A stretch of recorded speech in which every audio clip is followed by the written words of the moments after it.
May pinagdadaanan po yan, ganyan no? Dadaan sa middleman, wholesaler, dealer, bago pumunta sa consumer.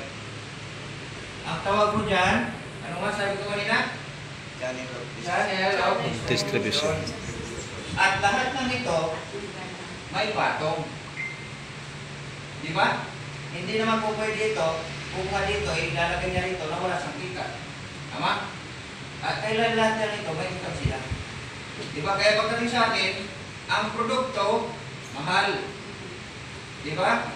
Ang pinakamaganda niyan, yung iba na may product, gumagamit pa po sila ng ads. Sino yung may TV sa bahay? Nakakita ng TV. Di ba may commercial? Ang tawag doon ads. Tama? Yung may-ari ng produkto, nagbabayad din ng ads. Yung iba, gumagamit din po yan ng artista. Tapos papalabas po ulit-ulit, no? Tapos tayo taga-ilit. Nagigit nyo? Yes. Si Opti, may product din. Kaya lang po, ito traditional way ito ng pagpapakilala ng produkto. Si Opti, product din po. Hindi po nilagay ni Chairman dito. Nilagay niya po sa MLM. Ano ibig sabihin ng MLM? Multi-level marketing. Multi, marami, many. Level, group of people. Marketing, movement of products. Ibig sabihin, yung tao na po, yung nagpapakilala ng produkto sa tao. Hindi na dumaan dito. Nagigit niyo po? So, itong product po, may pinanggalingan wala? Meron. Yun, from factory, sinabi po ba kanina na mayroong sariling factory si Optic? Yes. Hindi po ba? Inom lang po ha. Nakatayo ko lang pawis dito.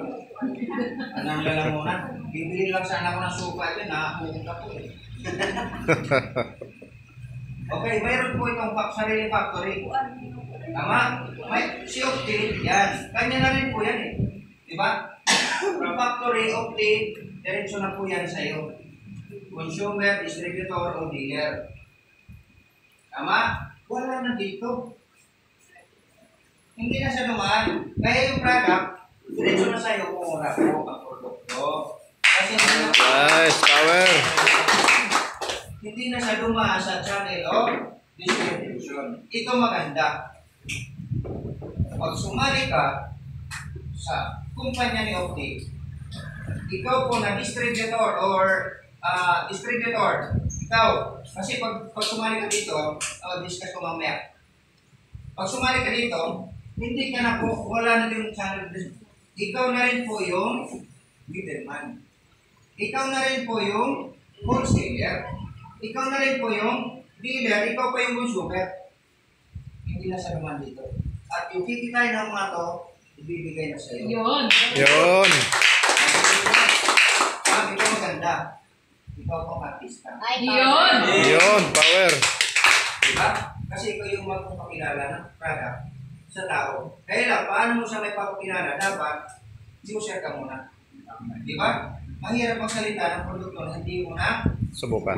susubukan. Diba? Alam na kausap mo yan, magsisinungaling mo hindi.